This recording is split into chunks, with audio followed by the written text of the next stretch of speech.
category, that is the colloidal solution. Now what these colloidal solutions are? We have learned about true solutions, we have learned about suspensions. Now what is this colloidal solution? Colloidal solution, it means it is a heterogeneous mixture, right? It is a heterogeneous mixture, but what the difference is? Difference from the suspension, right? So let's see. So what colloidal solution is? The colloidal solution is that type of solution in which the size of the particles is in between the size of the particles of true solution and size of the particles of the suspension. As we have learned that particle size of the true solution is less than 1 nanometer, and in suspension it is greater than 100 nanometer. Fine. So what would be the size of colloidal solution, particles of the colloidal solution? It is in between. So let's see what it states, what colloidal solutions are. The colloidal solutions are those solutions in which the size of solute particle is intermediate between those in true solution. In true solution, the particle size is less than 1 nanometer. Fine. And in suspension, the particle size is greater than 100 nanometer. Fine. So in between 1 nanometer to 100 nanometer, if the solution, the particles having the size is in between 1 nanometer and 100 nanometer, that type of solution will be a colloidal solution. It is a very different kind of solution. So there are so many examples of the colloidal solution. The most common example is milk, gum, blood, soap solution, and many more. Fine. So now what the colloidal solutions, they appear to be homogeneous. You just see the ma'am has given the example of milk, and it is a homogeneous, it is not a heterogeneous, but in actually it is a heterogeneous mixture. Why? Because the milk is a colloidal solution in which the particle size of the fat and the protein, you can say, the particle size is in between 1 nanometer and 100 nanometer. So milk is a colloidal solution. It is not a true solution, or it is not a suspension.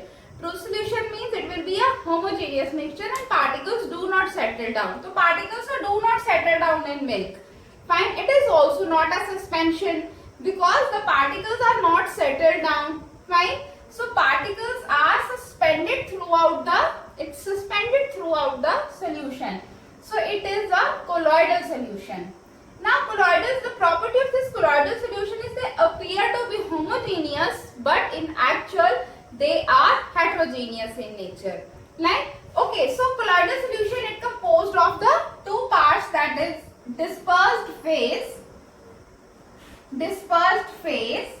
and dispersed medium. Like we talk about the different components of solution, so I can call it as the different components of colloidal solution are, number one is dispersed phase and number two is dispersion medium. Now what is this? Dispersed phase is the substance which is present in lesser quantity. The substance which is present in the lesser quantity in the solution, that will be a dispersed phase, and it consists of the particles of size. A dispersed phase consists of particles of size in between 1 nanometer to 100 nanometer. Fine. This is the quantity which is present in a lesser amount, it will be a dispersed phase. And what dispersion medium is? The quantity which is present in the substance which is present in more quantity and in which the dispersed phase is mixed. So it is called the dispersion medium or dispersed medium. Like that, I have called in a solution, I have called these components solute and solvent. So in colloidal solution, dispersed phase will be the solute and dispersed medium will be the solvent. Fine, it will act as a solvent because it is present in a larger amount and it is present in a very lesser amount. So it will act as a solute and it will act as a solvent. We are having the like solutions, we are also having kinds of colloidal solution. So let's check the different kinds of colloidal solution. Now see the different types of colloidal solution we are having. So let's discuss one by one. We'll discuss it according to the dispersed phase and dispersed medium. So keep it in mind that what dispersed medium is, that is a solvent and it exists in a larger quantity, and phase, that is a solute which is present in a smaller quantity. So let's discuss one by one. The first type of the colloidal solution is liquid in gas. Okay, so we'll call it as like liquid in gas. We will not call as gas in liquid, because liquid is present in a small quantity, so we will call it as liquid present in gas, and this type of colloidal solutions are known as aerosols. What aerosols are? Aerosols are the colloidal solution in which the dispersed phase is liquid and dispersed medium is gas. Means liquid is suspended in a gas. Fine, small amount of liquid is suspended in more amount of gas. So the example of these aerosols are mist, fog, clouds, and these are the example. You also know in cloud, you can say that in fog, you observe some water droplets in a gas. So it means the presence of water droplets is less as comparative to gas. So that is why that is a aerosol. So the next second category is solid in gas. If some amount of solid is present in large amount of gas, so that type of solutions are also known as aerosols.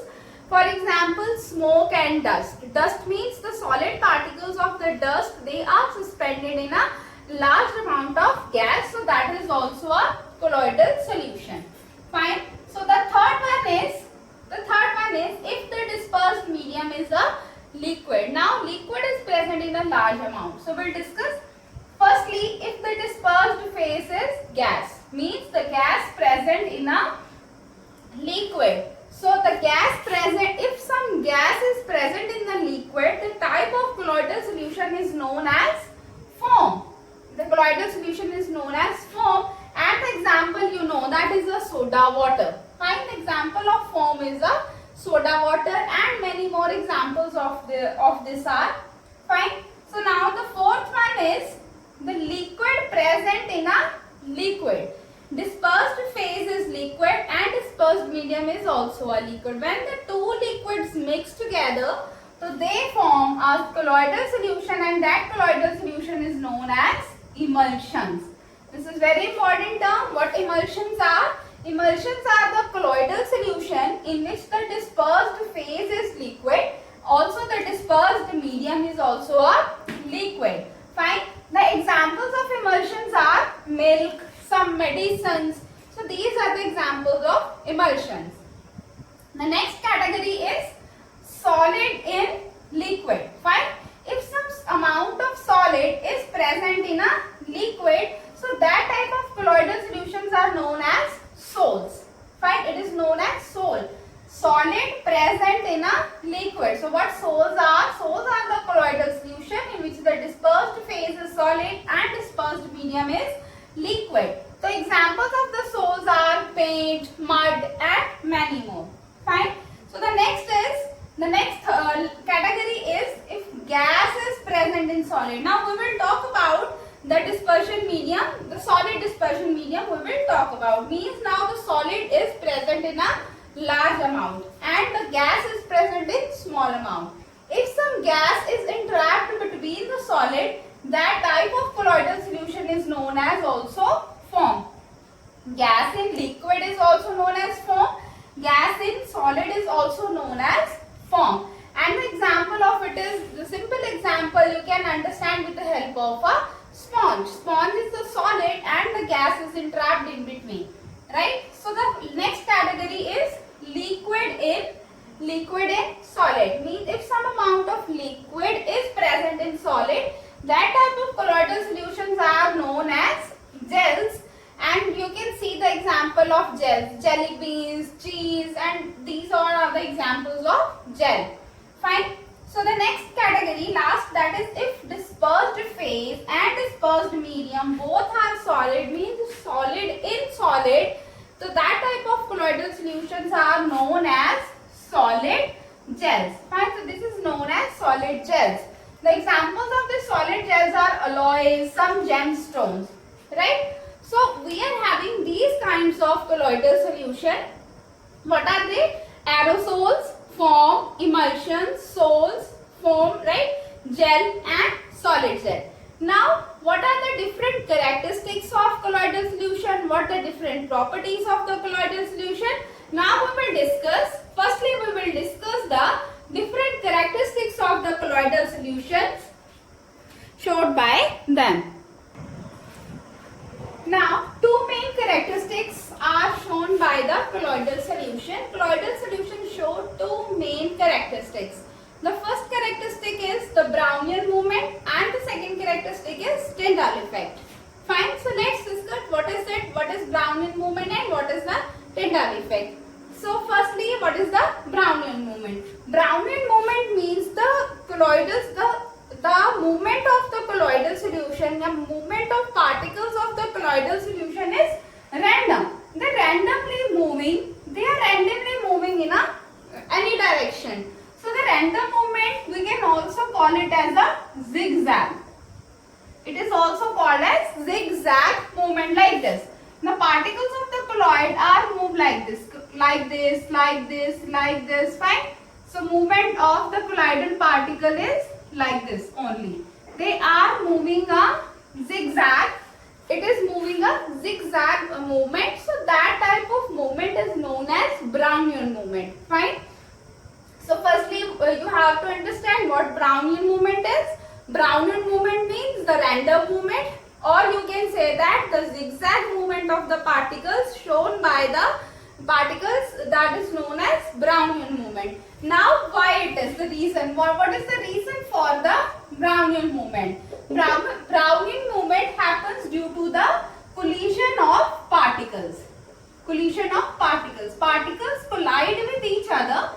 Collision means takrana, right? The particles of the colloid, they collide with each other and show the path of the random movement. Like you just see the example at a macroscopic level. Macroscopic level means you can see with the naked eye. You can see the example of a football. When you play a football, you observe the movement of football. It is random. It is not in any direction. So sometimes it moves this side, sometimes it moves that side, and so on. The movement of the football is a random. That type of movement is known as Brownian movement. In the same case of colloids, the particles also show the Brownian movement. The next is very, very important. That is a Tyndall effect. Now, what this Tyndall effect is? For this, let's understand first thing once. So you have the two solutions in a beaker. Fine. This is a true solution. This is a true solution, and in second beaker you just take a colloidal solution. Fine. You take a colloidal solution. Fine. Here you have taken true solution, and in second beaker you have taken a colloidal solution. Now what you will do? You will fall a beam of light to it. Fine. You will observe that no path of light is visible. No path of light is visible in the case of true solution. Now, the same source you will use here, and you just fall on a colloidal solution. What you will observe? You will observe a path of colloid. You will observe the path of light. You will observe this light, the path of light. Fine. Here you just see the path of light. So that in a colloidal solution, here what? Path of light is visible. Fine. Now what is it? When we fall a light on the colloidal solution, the path is visible, and that type of effect is known as Tyndall effect. You observe right angle to it. If you are falling in this direction, if the solution is this way and you are falling light in this direction, so from 90 degree means that is from front you have to observe. When you will observe the path of light. The same example you observe at your home daily. Whenever you just from the small hole from the window and the sunlight comes, you see the path of light in the entering in the room. That is what? That is nothing. That is only a Tyndall effect. Fine.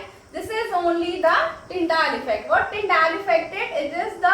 It is the phenomena in which we are able to see the path of light. Now, why this happens so? What is the reason behind Tyndall effect? Tyndall effect affects it happens due to the scattering of light by particles.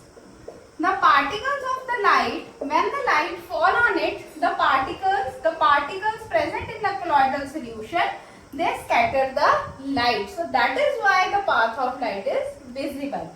Fine. But in case of the true solution, why no path of light is visible? Because the size of the particles is very, very small, so they do not undergo scattering. Their scattering is not happening. That is why there no Tyndall effect is there. But in colloidal solution, the particles having some size, so they show the scattering. That is why the path of light is visible and the Tyndall effect is there. Fine. The same type of Tyndall effect you see in the forests, right? So in forests also, what is there? There is some fog is present. So fog is what? It is a colloidal solution, as we have already discussed. It is a colloidal solution, and the particles of the liquid, they scatter the light coming from the sun, and the path of the light is visible. Like from the trees, the path of the light is visible, means that is a Tyndall effect. Fine. Hope the Tyndall effect is clear to you. Fine. It is a very, very important, and this is the most important effect that is shown by the colloidal solutions or colloidal particles. Now, let's discuss some properties of colloidal solution. Then what are the different properties, or that some properties so we have already discussed, right? So we'll discuss some more properties, that what are the properties of colloidal solution. Now let's discuss some properties of colloidal solution. The first property of the colloidal solution is that colloidal solution are heterogeneous mixtures. They are mixtures, they are heterogeneous in nature, and they composed of dispersed phase and dispersed medium. Fine. Dispersed phase and medium is there in a case of colloidal solution. Okay. So now we'll talk about the particle size. The particle size is in between 1 nanometer to 100 nanometer. Fine. So for example, if it is a case of true solution, if this is a true solution and this is the particle size. Okay. Here the particle size is less than 1 nanometer. Fine. This is a true solution and here the particle size is less than 1 nanometer, and this is a suspension, and the particle size is greater than 100 nanometer. Fine. Here the particle size is greater than 100 nanometer. In case of colloids, it is in between. The particle size is in between the size of the particles of true solution and suspension. It is in between 1 nanometer, means it is greater than 1 nanometer but less than 100 nanometer. Fine. It is in the case of colloids. Fine. So see, this is the second property. See the third property, that particles, they are too small to see with the naked eye, but we cannot see them with the naked eye because the size of particle is very, very small. So the colloidal solution show the Tyndall effect. This we have already discussed. The next is colloid solutions are quite stable. Stable means they do not settle down. Stable means they do not settle down after if left undisturbed for some time, so they do not settle down. So these are the colloids. Next is the colloidal particles. They cannot be separated with the help of simple process, that is the filtration. We cannot separate. Fine. Can you separate cream? That is, you can say that the cream from the milk with the help of filtration? No. That for that you have to use some special kind of method. That method is known as centrifugation. So this is all about the three different types, different categories we have discussed. That the first category we have discussed, that is true solution. Second category we have discussed, that is suspension. And third category we have discussed, that is a colloidal solution. So in this way, whenever you just go through all the three, then you are easily able to understand and you are able to differentiate between these three. So let's have a quick look on the difference of these three. Fine. So there is a quick look. Now, depending on the different properties of these three solutions, we can easily compare these three. So let's have a quick look. The first is nature of the solution. True solution is always homogeneous, but colloidal and suspension are always heterogeneous in nature. The particle size in case of true solution is always less than 10 raised to power minus 9, but in case of colloid, that is lies in between solution and suspension. Here suspension is greater than 10 raised to power minus 7, and in case of colloid it is greater than 10 raised to power 9 meter and less than 10 raised to power minus 7 meter. Fine. So the next is about the appearance. True solutions are generally clear and they are transparent in nature, but colloids are also generally they are transparent, but some exceptions are there. Suspensions are mostly opaque. Fine. The next is filtrability. Filtrability means, can they pass through the filter paper? Simple filter paper, yes. True solutions can pass. Colloids also can pass, but the suspensions, they cannot pass through the simple filter paper. Next is settling of particles. Whether the particles settle down if kept undisturbed for some time. In true solution, they do not settle down. In colloids, they settle down only when centrifugation is there. When we do the centrifugation, only then the particles settle down. In case of suspension, they settle down if kept for a long time undisturbed. Next is the visibility. That is the visibility of particles. In true solution, the particles, they are not visible, but in colloids we can see the particles with the help of some ultra microscopes.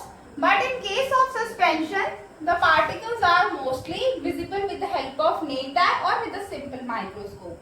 Next is Tyndall effect. The true solution, they do not show the Tyndall effect, means the no path of light is visible, but in case of colloid and suspension, they show the Tyndall effect. Here the path is very straight. In case of colloid, the path is very straight, but in case of suspension, the path is very much scattered. Fine, because the particle size is very large.